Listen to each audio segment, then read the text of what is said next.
If you're looking for simple practical ways to solve everyday problems, learn new digital skills, and upgrade yourself one lesson at a time, you're in the right place.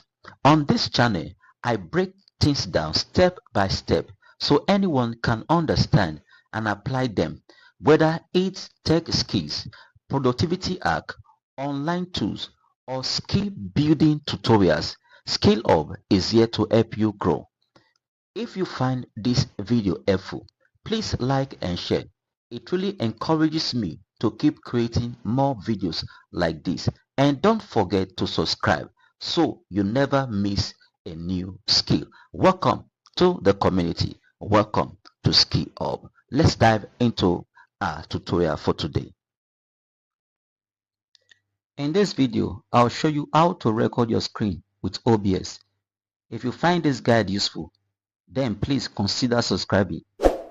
And then once you've done that, then please consider leaving a like, and let's get right into this guide. First thing you need to do is go and open up OBS, and I am going to assume that you've already got OBS downloaded and installed and that you just want to sort of go and configure it to get it screen recording. So as you can see here, I'd recommend just selecting a brand new blank scene. You probably only have one, and I will go and add some sources later on.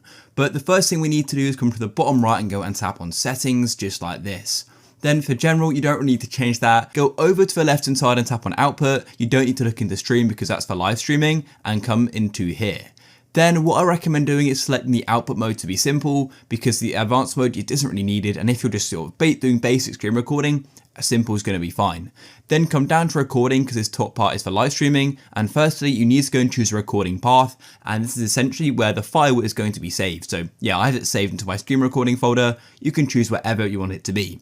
Then you can go and choose a screen recording, go and tap on it to go and view all the options, and personally I use high quality medium file size. What's important to note is as well as the file size being bigger, it's also going to be a bit more intensive for your computer, so it's going to need sort of more processing power, sort of, you know, make your computer lag more potentially. So yeah, high quality medium file size is going to be fine. Recording format, I like to use MP4 because it's the most compatible, but of course you could go and use any others. And then for the encoder, I like to use the NVEC HEVC. Now this is because I have an NVIDIA graphics card, so if you don't have these hardware options, then you can go and use the software X264. And then once you've made any changes, go to the bottom right and go and tap on apply like so.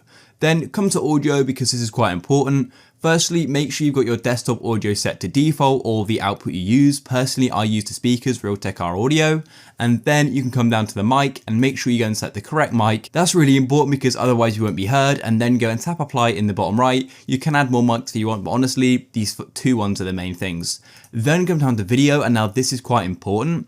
So first we've got the base canvas resolution, and that is what this sort of area is here. This is the canvas. And then we've got the output, which is actually what is going to be recorded in the file. So because of a 1440p monitor, I have mine set to 1440, but 1080p is going to be fine for most people, so you could always go and set it to like that. And if you have different resolutions set here, then what you can do is use a downscale filter, but it doesn't really matter. And then for the FPS, if you don't know what that means, it's basically frames per second, and this is going to determine sort of the smoothness of your video. So if your computer is powerful enough, then I definitely recommend using 60. However, if it's a lower spec computer, use 30 and it's fine. Most things are recorded in 30 FPS, but 60 just makes it look a bit smoother like this. So then come over to the press hotkeys, and now hotkeys are useful. I like to go and use the start recording and stop recording hotkey as F12. So when I hit F12, it starts recording, and I press it again, it also stops it. So yeah, and then come back over to the left hand side and go and click on advanced. And to be honest, I don't really change any of the advanced settings. And then all you need to do is come to the bottom left and tap on apply like so, and everything is now saved. So now that we've gone and set the settings up, let's actually go and get into recording. So the next thing we need to do is go and add a source. So that's going to be something like your computer screen or a webcam or something like that. So to do that, tap on the add source button in the bottom left like so, and then choose where you want to go and add. I personally just like to add a whole display, but you could add a game capture or even a window capture as well at the bottom for like a specific window, but a display capture just records your entire screen. So tap there, and then you can go and tap OK. And then what you can do is choose the capture method. Automatic's fine. And then if you've got multiple monitors, you can choose which monitor you want to use. In this case, I want display 1, and then you can tap OK, and there my screen is. So then if I wanted to go and start recording, I've done everything. What you can do is come to the audio mixer just to go and get your audio levels right. You may want your desktop audio quieter than your microphone, because otherwise, your computer sounds are gonna make you can't be able to hear you because it's too loud. So then you can go and tap on start recording, and there we are, we're now recording, and that video is going to be saved to that file path we selected earlier. And when you press stop recording, it will then go and say where it's saved. As you can see, recording saved to there. And that's it, guys. You can go and add more sources by tapping on the plus button, and you could go and add, say, a webcam, which is the video capture device. Tap there, tap OK, and then what you can do is go and choose a webcam. I've only got the OBS virtual camera, so yeah, it looks something like that with a webcam in the top right, but I don't want that, so right click on it and then go and press remove, and that's it, guys. If you found this useful, then please consider subscribing. Peace.